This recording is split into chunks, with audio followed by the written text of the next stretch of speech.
শ্রমিকদের মজুরি কাঠামো পুনর্নির্ধারণ ২০১৩ সালের তুলনায় সর্বোচ্চ বেড়েছে ৫,২৫৭ টাকা, সর্বনিম্ন ২,৭০০। 5% ইনক্রিমেন্ট সবার ধরা হয়েছে এবং বাড়ি ভাড়া 50%, আগে 40% ছিল, এখন 50% করা হয়েছে। আলোচনা করলে কোন আলোচনা ব্যর্থ হয় আমার কিন্তু জানা নাই। যে অবস্থাতেই হোক আমরা একটা জায়গায় এসে পৌঁছেছি, সেটা হয়তো কারো 100% তো সম্ভব নয়। আমরা মনে করি যে আমরা একটা ফাইনালি একটা রিচ করেছি। অযৌক্তিক আন্দোলনে না জড়ানোর অঙ্গীকার শ্রমিক নেতাদের, ভাঙচুরে জড়িতদের শাস্তি দাবি মালিক পক্ষের।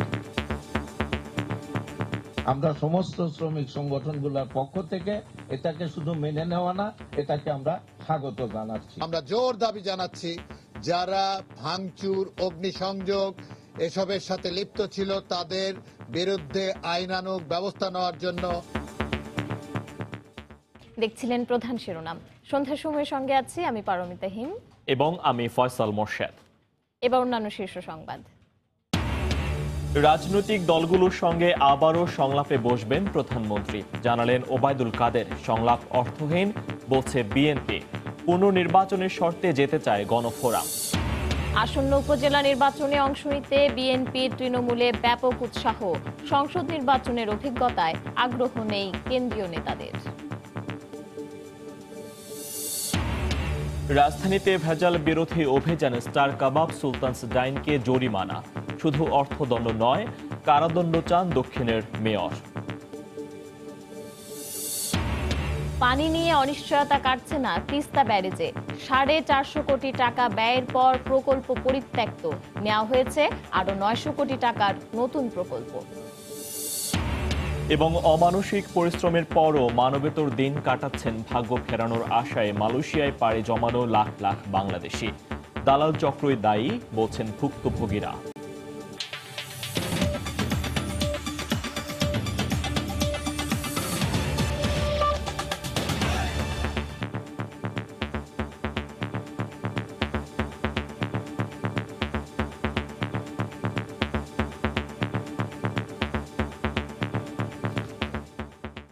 পোশাক শ্রমিকদের 7টি গ্রেডে বেতন বাড়ানোর সুস্পষ্ট প্রস্তাব দিয়েছে মজুরি পুনর্নির্ধারণে গঠিত ত্রিপক্ষীয় কমিটি।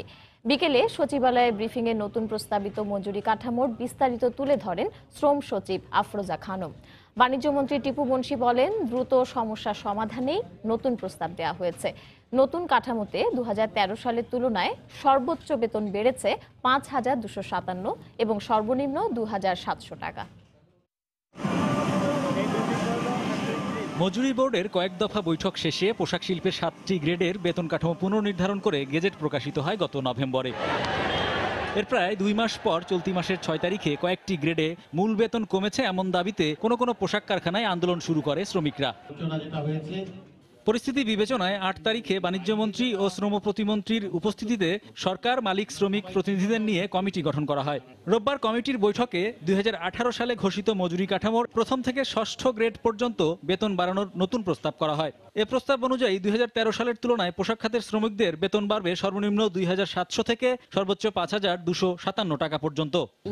2013-তে ছিল 13,000 টাকা, 18-র প্রস্তাব ছিল 17,510 টাকা, আর এখন প্রস্তাব হচ্ছে 18,257 টাকা। পোশাক শিল্পের শীর্ষ নেতা, ব্যবসায়ী ও শ্রমিক নেতাদের উপস্থিতিতে অনুষ্ঠিত বৈঠকে বাণিজ্যমন্ত্রী বলেন, দেশের অর্থনীতির জন্য গুরুত্বপূর্ণ এ খাতকে এগিয়ে নিতে সব পক্ষকে একসঙ্গে কাজ করতে হবে। যে অবস্থাতেই হোক আমরা একটা জায়গায় এসে পৌঁছেছি, সেটা হয়তো কারো 100% তো সম্ভব নয়। আমরা মনে করি যে আমরা একটা ফাইনালি একটা রিচ করেছি। ইভেন এই ব্যাপার নিয়ে গতকালকে মাননীয় প্রধানমন্ত্রীর কাছেও গিয়েছিল সবাই। শ্রমিক মালিকের সমস্যাটা মিটে গেলে উৎপাদন বাড়বে, আমরা বিদেশে এটা রপ্তানি করে আমরা বৈদেশিক মুদ্রা অর্জন করবো, আমাদের দেশ এগিয়ে যাবে। দেশের মোট বার্ষিক রপ্তানি আয়ের 84% আসে পোশাক খাত থেকে। এ শিল্পে কাজ করছে 40 লাখেরও বেশি শ্রমিক। হরিপদ সাহা, সময় সংবাদ, ঢাকা। এদিকে পোশাক শ্রমিকদের নতুন বেতন কাঠামোকে স্বাগত জানিয়েছেন শ্রমিক প্রতিনিধিরা। আর আলোচনার মাধ্যমে সমস্যার সমাধানের আশ্বাস দিয়ে শিল্প কারখানায় অযৌক্তিক আন্দোলনকারীদের শাস্তির দাবি জানিয়েছে মালিকপক্ষ। দীর্ঘমেয়াদে নেতিবাচক প্রভাব মোকাবিলায় শিল্প খাতে যে কোনো সমস্যা সমাধানে সরকারকে আরও তৎপর হওয়ার আহ্বান অর্থনীতিবিদদের। গেল প্রায় এক সপ্তাহ ধরে চলা পোশাক শ্রমিকদের বিক্ষোভের মুখে শনিবার বিকেলে নতুন করে মজুরি কাঠামো প্রস্তাব করে ন্যূনতম মজুরি পুনর্নির্ধারণে গঠিত ত্রিপক্ষীয় কমিটি। সপ্তম গ্রেডের বেতন কাঠামো অপরিবর্তিত রাখা হলেও বাকি 6টি গ্রেডের বেতন বাড়ানোর সিদ্ধান্ত মেনে নিয়েছেন শ্রমিক নেতারা। সমন্বয় সাধন সহ যে মজুরি বোর্ডের যে 7টি গ্রেড যেটা নির্ধারণ হয়েছে, আমরা উপস্থিত সমস্ত শ্রমিক সংগঠনগুলোর পক্ষ থেকে এই গেজেটকে আমরা অভিনন্দিত করছি, আমরা এর সপক্ষে অবস্থান গ্রহণ করছি। যে কোনো সংকট সমাধানে শ্রমিকদের শান্তিপূর্ণ আলোচনার আহ্বান জানিয়ে শিল্প খাতে অরাজকতা সৃষ্টিকারীদের শাস্তির দাবি জানিয়েছেন মালিকপক্ষ। নিয়মতান্ত্রিক শ্রমিক আন্দোলন করছেন তাদের প্রতি আমাদের শ্রদ্ধা। আমরা জোর দাবি জানাচ্ছি যারা ভাঙচুর, অগ্নিসংযোগ এসবের সাথে লিপ্ত ছিল তাদের বিরুদ্ধে আইনানুগ ব্যবস্থা নেওয়ার জন্য। যারা নিরীহ শ্রমিক, যারা কাজ করতে চায়, আমাদের মত পার্থক্য থাকবে, সেটি শান্তিপূর্ণ আলোচনার মাধ্যমে আমরা সমাধানের পথ খুঁজব, এটিই হওয়া উচিত। এদিকে অর্থনীতিবিদরা বলছেন, উন্নয়ন উত্তরণের পথে কোনো শিল্পখাতই যেন ভাবমূর্তি সংকটে না পড়ে সেদিকে সরকারের নজরদারি বাড়াতে হবে। যখনই এই ধরনের কোনো আন্দোলন হয় এবং তখন নানা পক্ষ নানাভাবে এটা সুযোগ নিতে চায় এবং সেই ঘটনাটা থাকবেই। যারা অন্যায়ভাবে নিতে চায় সুযোগগুলো, তারা তখনই নিতে পারবে যদি সমস্যাটা দীর্ঘায়িত হয়। এটা কিন্তু আমাদেরও যে এই সেক্টরে একটা নেতিবাচক প্রভাব অথবা একটা নেগেটিভ ইমেজও ক্রিয়েট করছে। বাংলাদেশের জন্য কিন্তু এই ধরনের নেতিবাচক ইমেজটা কোনোভাবেই কাম্য নয়। চলতি মাসের বেতন সমন্বয় করার পাশাপাশি আগামী মাস থেকেই এই বেতন কাঠামো বাস্তবায়নের কথা রয়েছে। কামরুল হাসান সবুজ, সময় সংবাদ, ঢাকা। এবার অন্য প্রসঙ্গ। রাজনৈতিক দলগুলোর সঙ্গে আবারও সংলাপে বসবেন প্রধানমন্ত্রী শেখ হাসিনা। রাজধানীর বঙ্গবন্ধু অ্যাভিনিউতে আওয়ামী লীগের যৌথ সভায় একথা জানান দলের সাধারণ সম্পাদক ওবায়দুল কাদের। সংলাপে বিএনপি বা ঐক্যফ্রন্টের সংসদে যাওয়া না যাওয়ার বিষয়ে ইতিবাচক আলোচনা হতে পারে বলে জানান তিনি। এদিকে সচিবালয়ে তথ্যমন্ত্রী হাসান মাহমুদ বলেন, সংসদে যোগ না দিলে রাজনীতিতে বিএনপির আরেকটি ভুল হবে। দর্শক, এই প্রতিবেদনটি আমরা পরে দেখব। প্রধানমন্ত্রী শেখ হাসিনার সঙ্গে বাংলাদেশে নিযুক্ত ইসলামী সহযোগিতা সংস্থা ওআইসির সদস্য রাষ্ট্রগুলোর রাষ্ট্রদূত এবং চার্জ দ্য অ্যাফেয়ার্স সৌজন্য সাক্ষাৎ করছেন গণভবনে। সেখানে বক্তব্য রাখছেন প্রধানমন্ত্রী। আমরা চলে যাচ্ছি সেখানে। And also we will work for our Muslim brothers all over the world and also our countries so that we can make more progress.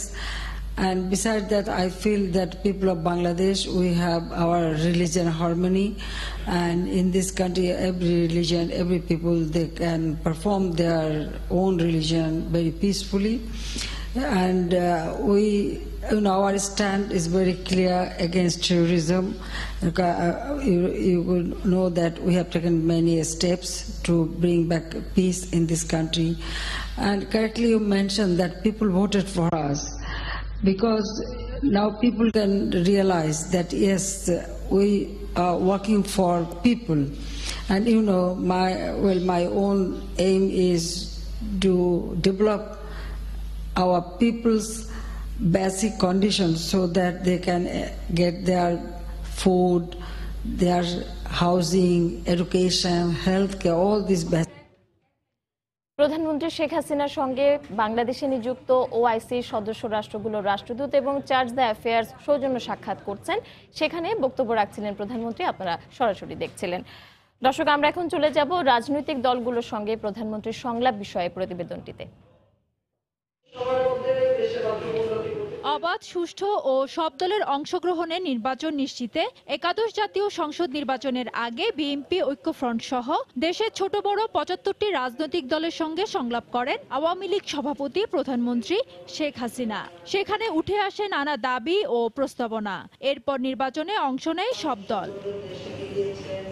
সংলাপের এই ধারাবাহিকতায় শিগগিরই গণভবনে ওই রাজনৈতিক দলগুলোর সঙ্গে প্রধানমন্ত্রী আবারও মতবিনিময় করবেন বলে জানান আওয়ামী লীগের সাধারণ সম্পাদক ওবায়দুল কাদের। এই সময় তিনি আরো বলেন, জামায়াতের সঙ্গে রাজনীতি করা ডক্টর কামাল হোসেনের ভুল স্বীকার অব্যাহত থাকলে তা জনগণের জন্য কল্যাণকর হবে। যাদের সাথে সংলাপ হয়েছে তাদেরকে তিনি আবার আমন্ত্রণ করবেন, তাদেরকে আহ্বান করবেন, নিমন্ত্রণ করবেন তাদের সাথে কিছু মত বিনিময় করবেন। কামাল হোসেন সাহেব যদি বলেন জামাত বিএনপির সঙ্গে ছিল এটা এবং এ ধরনের নির্বাচন ঐক্যফ্রন্ট করা ভুল হয়েছে, তো সে ভুল স্বীকার করে এই স্বীকারোক্তিটা অব্যাহত থাকলে দেশবাসী খুশি হবে। জামায়াতকে সঙ্গে নিয়ে রাজনীতি করার ব্যাপারে ডক্টর কামাল হোসেনের ভুল স্বীকারকে সাধুবাদ জানিয়েছেন তথ্যমন্ত্রী ডক্টর হাসান মাহমুদ। সকালে সচিবালয়ে তথ্য মন্ত্রণালয় ও এর আওতাধীন অধিদপ্তর ও সংস্থাগুলোর কর্মকর্তার সঙ্গে সমন্বয় বৈঠকে কথা বলেন তিনি। জামাতকে সাথে নিয়ে নির্বাচন করাটা ভুল ছিল, তিনি সেই ভুল উপলব্ধি করতে পেরেছেন এবং এজন্য তাকে ধন্যবাদ জানাই।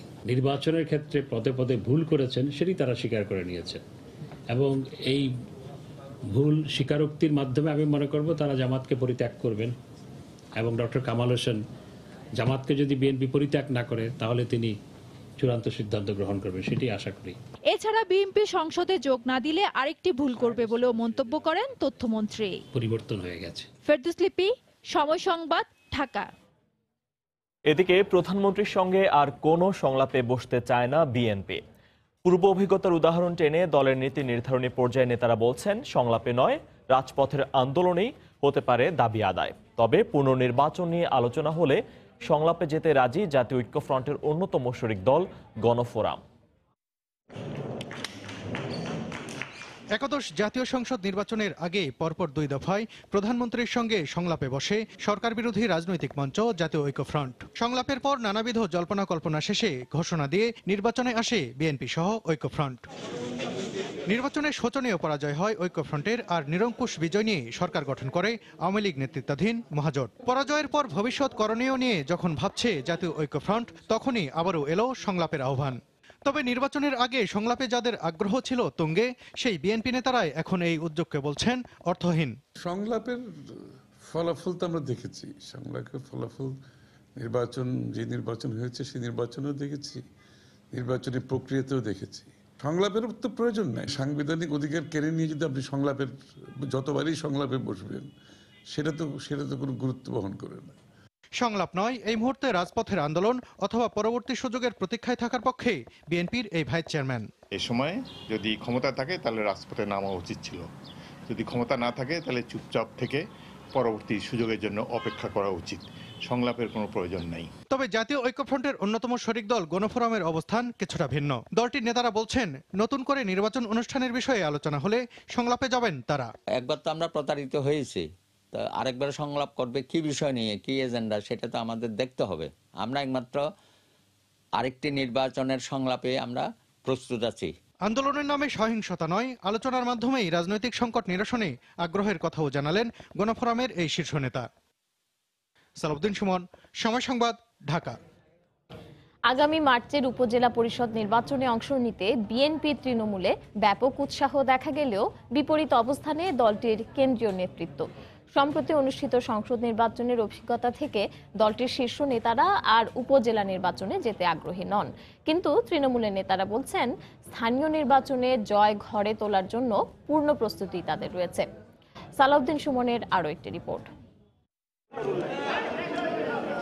জাতীয় নির্বাচন শেষে গত সপ্তাহে নির্বাচন কমিশন উপজেলা নির্বাচন নিয়ে তাদের প্রস্তুতির কথা জানান দেওয়ার পর থেকে তৃণমূলের বিএনপিতে শুরু হয়েছে উৎসাহের জোয়ার। এক্ষেত্রে তারা সর্বশেষ সংসদ নির্বাচন নয়, হিসাব করছেন 5 বছর আগের উপজেলা নির্বাচনে তাদের ভোটের প্রাপ্তিকে। আমি গত নির্বাচনে আমার প্রতিদ্বন্দ্বী প্রার্থী আওয়ামী লীগ প্রার্থী থেকে প্রায় 50,000 ভোট ব্যবধানে নির্বাচিত হয়েছি এবং একই সাথে গত 5 বছর দৃঢ়তার সাথে, স্বচ্ছতার সাথে উন্নয়ন কর্মকাণ্ড পরিচালনা করেছি। দল যদি নির্বাচনে যাওয়ার সিদ্ধান্ত নেয় এবং মনোনয়ন দেয়, আমি অবশ্যই নির্বাচন করব। তৃণমূল পর্যায়ে কোনো নির্দেশনা এখনও আসেনি। বিএনপি কেন্দ্রীয় কমিটি যখন নির্বাচনের সিদ্ধান্ত নেবে, যদি তারা নির্বাচন করে আমরা করব, আর যদি কেন্দ্র নির্বাচন না করে আমরা করার কোনো কারণ নেই। আমরা মানসিকভাবে প্রস্তুত আছি প্রার্থী হিসেবে। আমার জানা মতে আমি বাগমারাতে যেমন মানসিকভাবে প্রস্তুত আছি, এইভাবে রাজশাহী জেলার অন্যান্য উপজেলায় সকল প্রস্তুত আছে। কিন্তু তৃণমূলের এই হিসাব নিকাশ মানতে পারছেন না কেন্দ্রীয় নেতৃত্ব। তাদের ভাষায় সম্প্রতি অনুষ্ঠিত সংসদ নির্বাচনে যা হয়েছে, আসন্ন উপজেলা নির্বাচনে তা থেকে ভিন্ন কিছু হবে না। বাংলাদেশে তো নির্বাচন বলে কিছু নাই এই মুহূর্তে। যেখানে নির্বাচন বলে কিছু নাই সেখানে নির্বাচনে অংশগ্রহণের বিষয়টা আলোচনার থেকে শোনা। গ্রহণযোগ্য নির্বাচন ব্যবস্থা প্রতিষ্ঠার বিষয়টিকেই জরুরি হিসেবে দেখছেন কেন্দ্রের নেতারা। কঠিন সময়ে বাংলাদেশ পতিত হয়েছে, সুতরাং জনগণ নির্বাচনের মাধ্যমে তাদের প্রতিনিধি নির্বাচন করে তার মালিকানা ফিরে পেতে চাই। এটাই হচ্ছে আজকের অবস্থা। 30শে ডিসেম্বরের জাতীয় সংসদ নির্বাচনে শোচনীয় পরাজয়ের পর অনিয়মের অভিযোগ তুলে ফল প্রত্যাখ্যান করে বিএনপি সহ জাতীয় ঐক্যফ্রন্ট। জোটের নির্বাচিত 8 এমপিও শপথ নেবেন না বলে ঘোষণা দেওয়া হয়েছে। সালাউদ্দিন সুমন, সময় সংবাদ, ঢাকা। নাইকো দুর্নীতি মামলার অভিযোগ গঠনের পরবর্তী শুনানির দিন 21শে জানুয়ারি ধার্য করেছেন আদালত। সকালে আসামির পক্ষে শুনানি শেষে এদিন ধার্য করেন বিশেষ জজ আদালত 5-এর বিচারক শেখ হাফিজুর রহমান। এদিন অভিযোগ থেকে অব্যাহতি চেয়ে 3 আসামির পক্ষে শুনানি শেষ করেন তার আইনজীবীরা। এর আগে বেলা 12:30টার দিকে কারাগার থেকে বেগম জিয়াকে আদালতে হাজির করা হয়। কানাডীয় কোম্পানি নাইকোর সঙ্গে ফেনী, কামতাও ছাতক গ্যাস ফিল্ড নিয়ে অস্বচ্ছ চুক্তির কারণে রাষ্ট্রের প্রায় 13,077 কোটি টাকা ক্ষতির অভিযোগে 2007 সালে বেগম জিয়া সহ 11 জনের বিরুদ্ধে মামলাটি করে দুদক। একই অভিযোগে 2টো মামলা হয়েছে, ওই মামলাটা খারিজ হয়ে গেছে।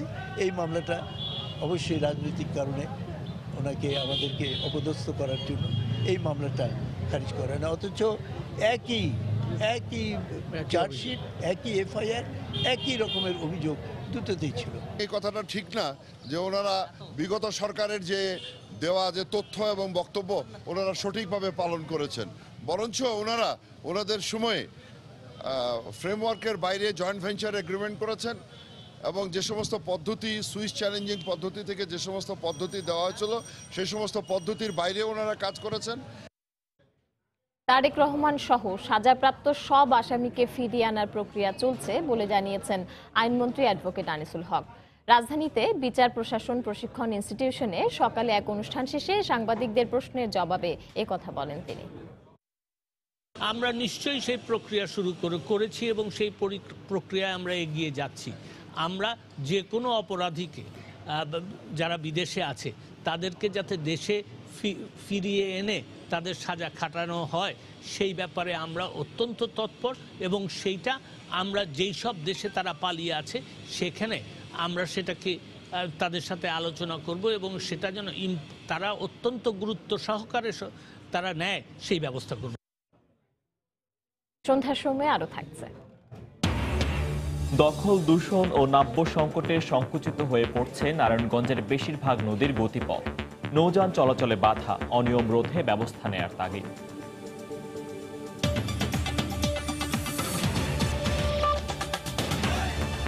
চতুর্থবারের মতো প্রধানমন্ত্রী নির্বাচিত হওয়ায় সশস্ত্র বাহিনী শহীদদের প্রতি ফুল দিয়ে শ্রদ্ধা জানিয়েছেন প্রধানমন্ত্রী শেখ হাসিনা।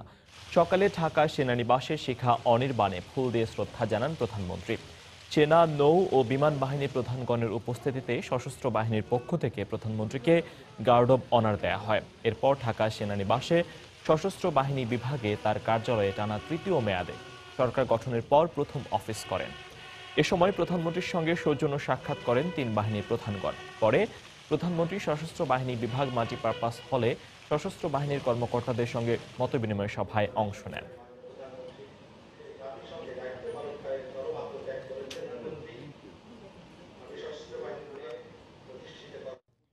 জামায়াতের সঙ্গে নির্বাচন করা ভুল ছিল, ডক্টর কামালের এমন মন্তব্যকে স্বাগত জানিয়েছেন ঢাকা 2 আসনের সংসদ সদস্য অ্যাডভোকেট কামরুল ইসলাম। বিকেলে ঢাকার কামরাঙ্গীর চরে নিজ সংসদীয় আসনের নেতাকর্মীদের সঙ্গে নির্বাচন পরবর্তী মতবিনিময় সভায় তিনি বলেন, দেশের মানুষ এখন স্বাধীনতার সপক্ষে ঐক্যবদ্ধ। এ কারণেই সদ্য সমাপ্ত জাতীয় নির্বাচনে আওয়ামী লীগের পক্ষে গণরা এসেছে বলেও মন্তব্য করেন তিনি। যাদের মধ্যে ন্যূনতম দেশপ্রেম কাজ করে তারা ৭১-এর স্বাধীনতা বিরোধী শক্তির পক্ষে অবস্থান নিতে পারে না মন্তব্য করে তিনি বলেন, এ বাস্তবতা না মানলে বিএনপি রাজনীতিতে আবারও ব্যর্থ হবে।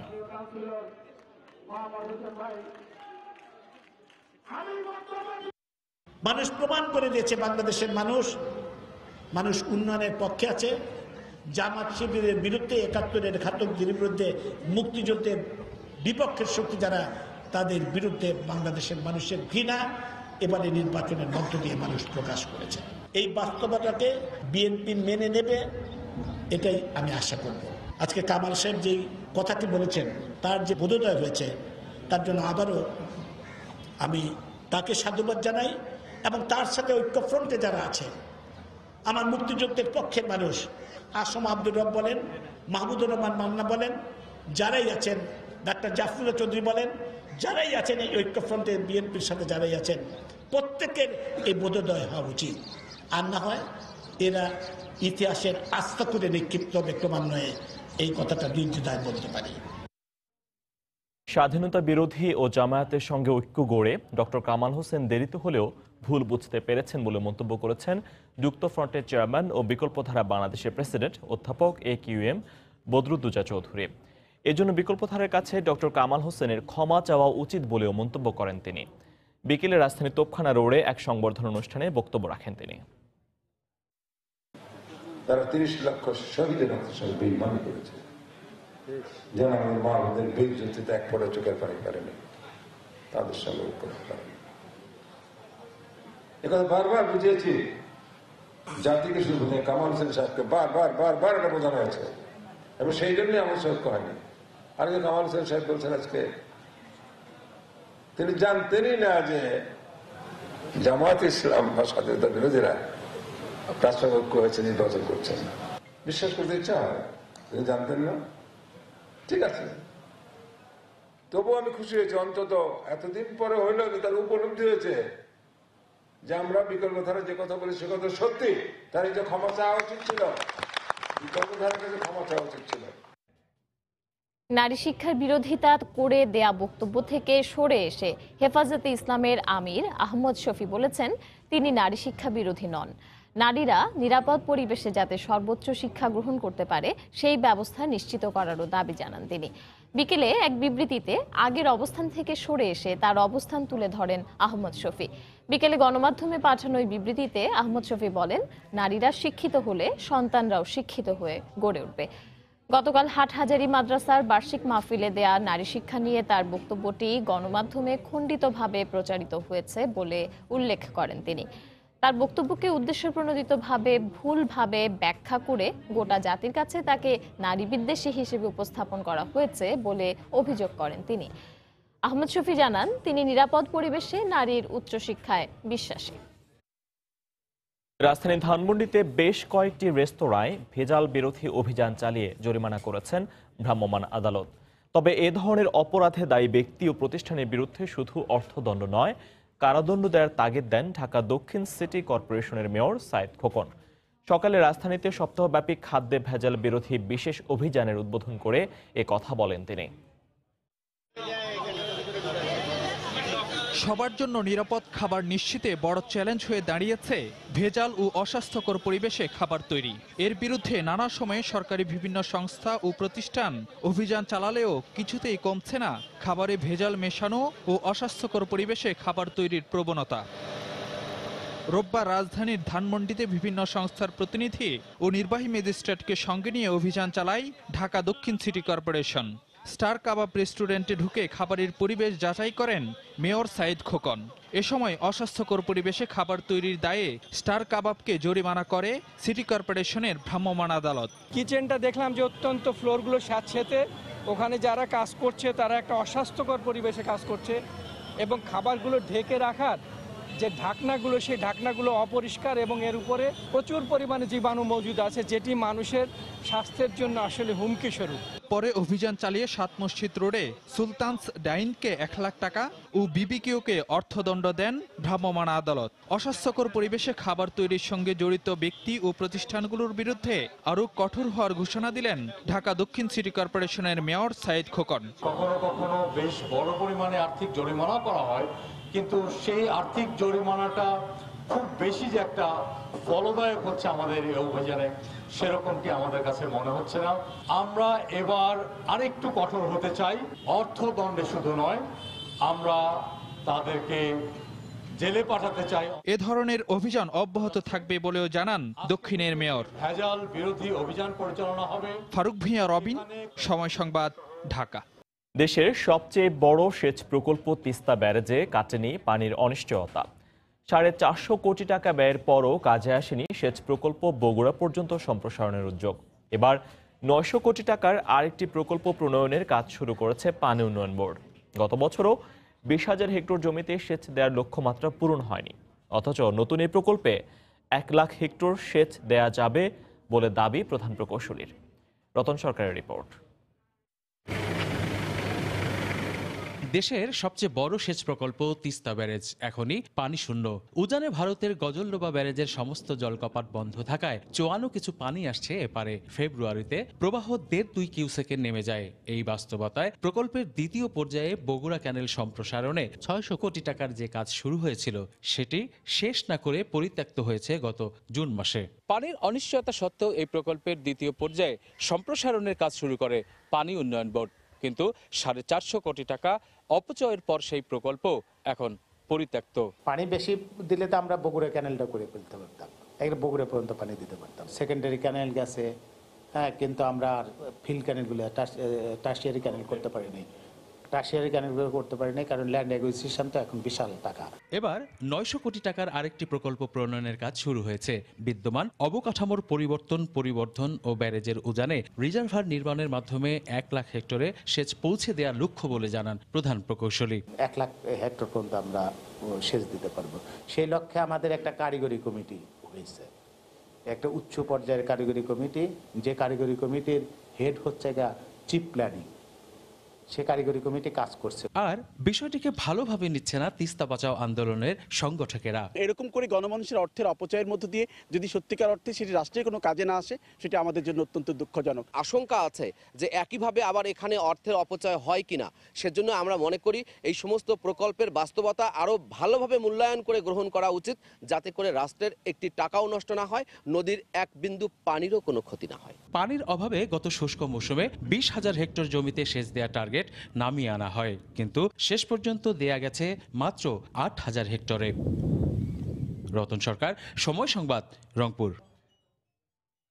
সুনামগঞ্জের হাওড় এলাকায় বড় মৌসুমে ধানের আবাদ শুরু হয়েছে, তবে শ্রমিক সংকটের কারণে বেকায়দায় পড়েছেন কৃষক। বেশি টাকা দিতে হচ্ছে তাদের।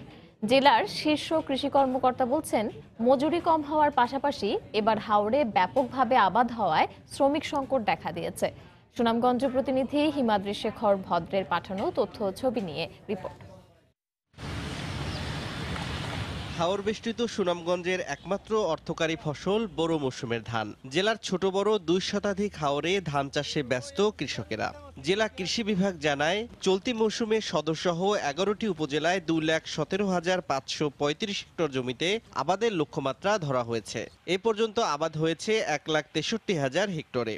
প্রতি হেক্টরে জমিতে ধানের চারা রোপণে একদিনে 28 জন কৃষি শ্রমিকের দরকার হয়। গেলবার সরকারের সহযোগিতায় কৃষিতে ভর্তুকি পেয়ে ধান কেটে ঘরে তুলতে পারলেও এবছর তারা পুঁজি সংকটে ভুগছেন।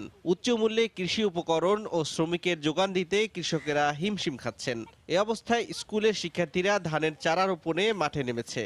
নবীন প্রবীণ সবাই এখন চাষাবাদে ব্যস্ত। ধান এক মন বেচলো, সার কিনা যায় না বস্তা। যেখানে 10 জন শ্রমিকের দরকার, ওইখানে 4-5 জন পাওয়া যাইতেছে না। আগে 250 টাকা রোজ কামলা, 300 টাকা রোজ কামলা লাগে। আমি স্কুলে পড়ি, স্কুলের ফাঁকে ফাঁকে কাজ করি। জেলার শীর্ষ কৃষি কর্মকর্তা বলছেন, চলতি বড় মৌসুমে হাওরে ব্যাপকভাবে আবাদ হচ্ছে, আর মজুরি কম হওয়ায় শ্রমিক সংকট দেখা দিয়েছে। বড় মৌসুমে আমাদের নিজের কোনো সমস্যা হয় না, সংকট হয় নাই, এবং আমরা আজ পর্যন্ত আমার কাছে যে রিপোর্ট আছে, আমাদের সারেরও পর্যাপ্ত সরবরাহ আছে। জেলায় মোট 2,82,145 হেক্টর আবাদযোগ্য কৃষি জমি রয়েছে। তার মধ্যে এক ফসলি জমির পরিমাণ 1,62,459 হেক্টর। সময় সংবাদ, সুনামগঞ্জ।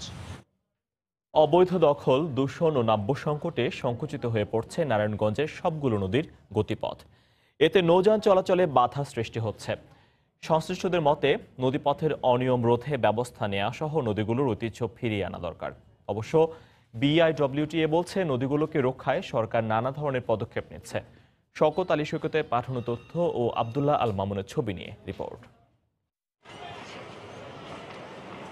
বাণিজ্যিক নগরী নারায়ণগঞ্জের প্রাণকেন্দ্রে গড়ে ওঠা নদীবন্দরের সাথে চট্টগ্রাম, মোংলা ও পায়রা সমুদ্র বন্দর সহ দেশের বিভিন্ন নৌপথে সংযোগ রয়েছে। তবে নাব্য সংকট, নদী দখল ও দূষণের কারণে নৌপথ সংকুচিত হয়ে নৌযান চলাচলে বাধা সৃষ্টি হচ্ছে। শীতলক্ষ্যা, বুড়িগঙ্গা, ধলেশ্বরী, ব্রহ্মপুত্র ও মেঘনা নদীর দুপাশে বিভিন্ন শিল্প ও ব্যবসা প্রতিষ্ঠান গড়ে ওঠায় নদীপথ ছোট হয়ে যাচ্ছে। এছাড়া বিভিন্ন পয়েন্টে অবৈধভাবে নদী ভরাট করে দখল করে নিচ্ছে ভূমিদস্যুরা। ফলে কমছে নদীপথে যাত্রী ও নৌযানের সংখ্যা। ব্যবসার ক্ষেত্রে নদীর দোনো সাইড দখল করে রাখছে।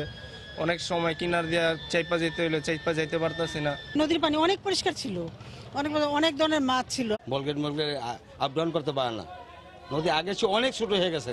এ অবস্থায় দখল, শিল্প ও কারখানার দূষণ এবং নাব্য সংকট সমাধান সহ নদীপথে স্বাভাবিক অবস্থা ফিরিয়ে আনার দাবি জানিয়েছেন বিভিন্ন সংগঠনের নেতারা।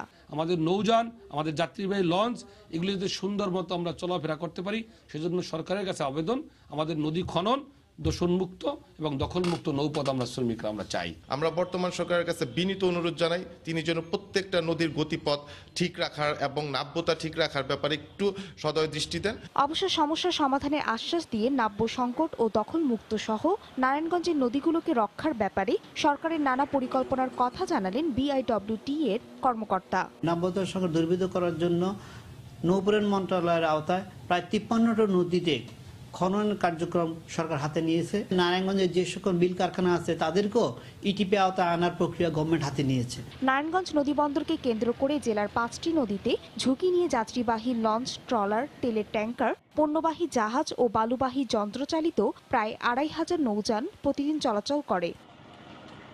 সময় সংবাদ, নারায়ণগঞ্জ। এ পর্যায়ে শীর্ষ সংবাদ জানিয়ে দিচ্ছি আরেকবার। পোশাক শ্রমিকদের মজুরি কাঠামো পুনর্নির্ধারণ 2013 সালের তুলনায় সর্বোচ্চ বেড়েছে 5257 টাকা, সর্বনিম্ন 2700।